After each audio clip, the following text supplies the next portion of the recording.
He fucked it up for him. You didn't see what he said, man, my dad just took the money to pay the bills until we get paid for the next season. Yeah, what season? 50 said, what season? You get what I'm saying? Yeah. We need you to tell the truth on Big Screech. He does. Listen, when they asked me last month on Clubhouse, they said, Wack, what you think about the concert?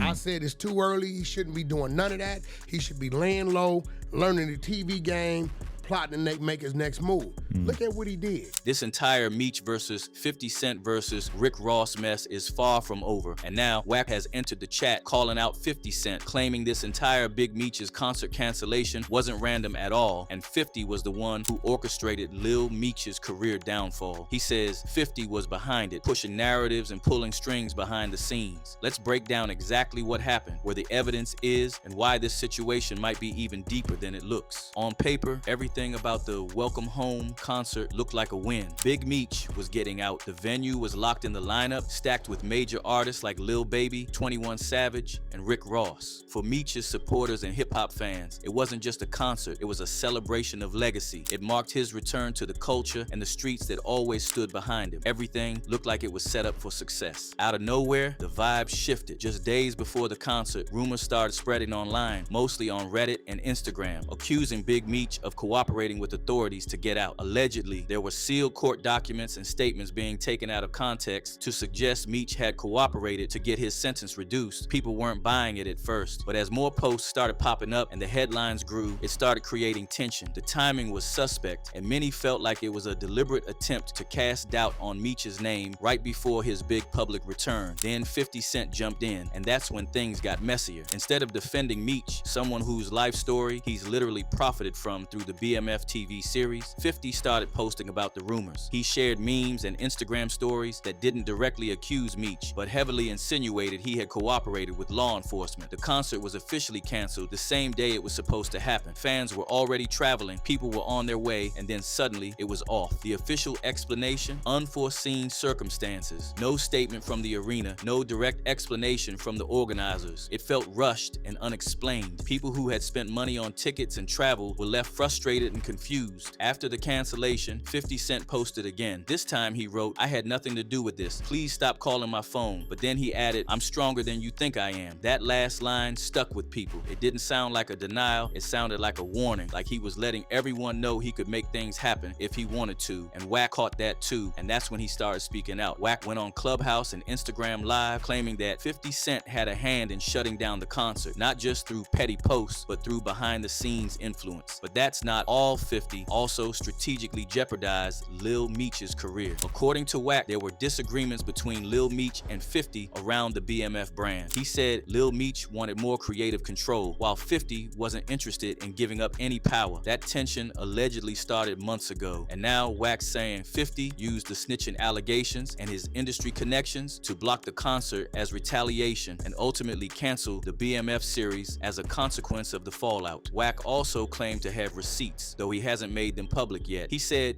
he's seen messages between people in the 50 circle and individuals connected to the concert venue. Supposedly, those messages hinted that there were concerns about going forward with the show. So now 50 built it up.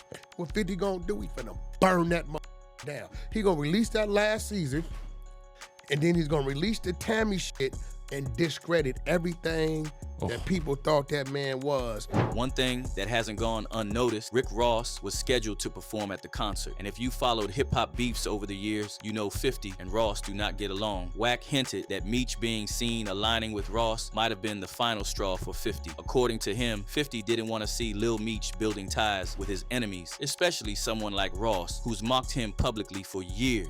He had a good 30 to 50 million he could have made. Now you standing next to a mother who couldn't even keep a concert going. Rick Ross is on the concert. Second on the lineup. In about 10 days, Ross is gonna throw him away. And not long after the concert drama, Lil Meech was spotted in a hospital in a wheelchair wearing a face mask. Most people assumed he was dealing with health issues and tried to give him privacy. But 50, he couldn't help himself. He posted a photo of Meech in the wheelchair and added a slick caption, basically mocking the situation. It was cold, the kind of post that turns speculation into straight up humiliation. Even people who don't usually side with Meech started calling it out. As expected, fans were angry. A lot of people had already flown to Florida for the show. Some had hotels booked, full weekend plans, and merch ready. The disappointment wasn't just about the concert being canceled, it was about how sudden and shady it felt. No refunds were offered immediately, no official apology, just silence. As usual, the internet is divided, taking sides between 50 and the Meeches. One user wrote, "Doing 20 years just to have a snitch title behind your name is wild." Another person said, 50 is a cold piece, he kept that info tucked just to see if Meech do something sneaky. He should have never fooled with Rick Ross. And some were just sympathizing with Lil Meech. Moral of the story, don't depend on no man to feed you. MF can give it, MF can take it away. Whether you believe Wack or not, it's clear that something deeper is going on here. The timing of the rumors, 50's posts, the last minute cancellation, none of it adds up cleanly. Wack says he has real evidence and more to expose. 50 keeps brushing it off, but his comments aren't exactly calming the situation. This story is far from over, so smash that subscribe button as we wait for further developments, because when it comes to 50, you just never know what's going to happen.